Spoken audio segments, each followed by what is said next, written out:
Okay, so I'm a perfect example of it's okay not to be okay. I know you've heard that mantra so many times. Well, it's okay not to be okay unless you get help. And you see, I'm a young man in Lusaka. So many things going on around me, so it's very possible to get burnt out, to get worn out. But it's very hard to be honest about what you go through, about what's going on up there. And it's very hard to find people who are going to understand. Let me tell you a little bit about it. Just 2019, I went through a very very bad phase. I was discovered that I had anxiety issues. I was battling a lot of depression. So during that time, I lost out so many things. I lost both my grandparents. I nearly lost my job because I was underperforming as a result of my anxiety. I lost relationships with friends as well, people close to me, because I was just in the worst space a man could ever be in.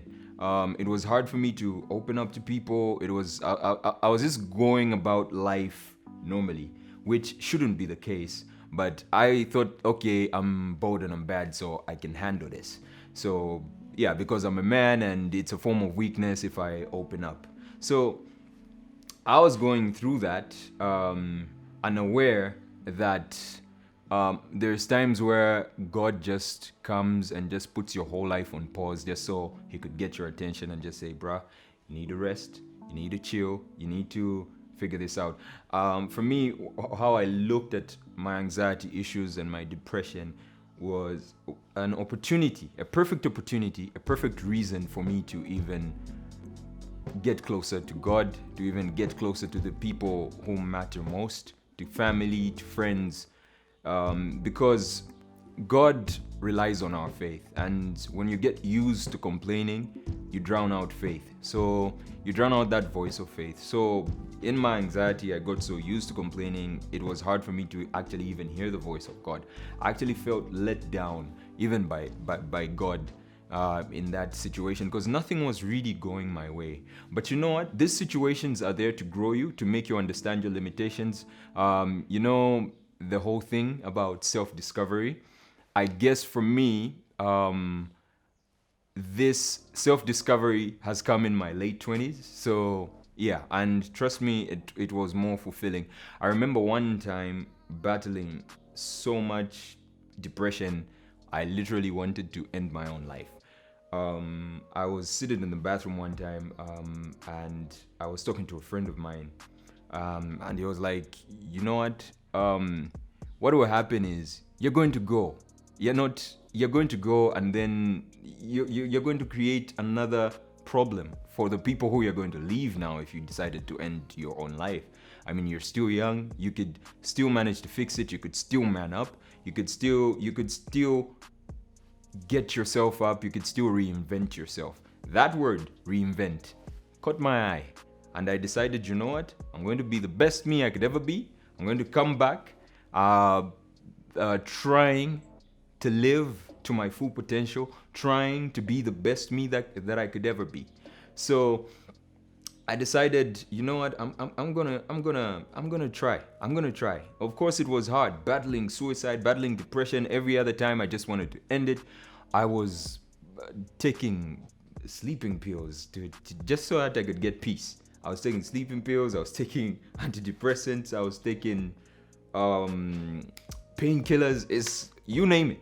It was a very very dark period that I never imagined I could face. But you know what? Through all this, I learned that mental health issues, they do not know any race, they do not know any financial status, they do not, because I've heard things like, he's got everything, he's got a job, he's got a stable job, he drives, he's got this, that, but then why is he depressed?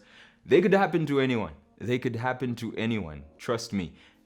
If we could at least kill that stigma and believe that even the richest person in the world could suffer from mental health issues, the richest person in this world could suffer from suicide, suicidal thoughts and all that stuff, then that's when we will begin to sort of explore and navigate mental health issues with the attention and give it the attention that it deserves. So it's important that we actually begin to understand each other. We begin to know our own limitations. So I went from being a suicidal, emotional wreck because of all the loss that was happening around me. There were so many things that were supposed to happen that year that I planned, but they all failed. And so it really sent me in a bad place. I went from being a suicidal wreck to trying hard to help others in my position. And after a while, I checked into therapy. There's this place that I checked in. I found very loving people. I started talking to friends about it, and it felt like a huge weight was lifted on my shoulders. For the first time, I felt like I was not alone. I remember even my older brother was a very, very huge help in all this. He told me, bruh, just tell your tale. Someone wants to hear it. So after all that, I started writing music again because I was also upset with myself. Like, I couldn't write anymore. I couldn't write anything decent anymore. I could go to the studio and just nothing would come out. So I was like, no, you know what? I only have one story to tell, and that's my own. So let me pour that out. And that's when we released PTSD, Post-Traumatic Stress Disorder, Volume 1. It's called Descending. So I was just giving a brief, let's say, a dive into my head, my mind at the time, which was pretty dark. I wanted to be as honest and as transparent.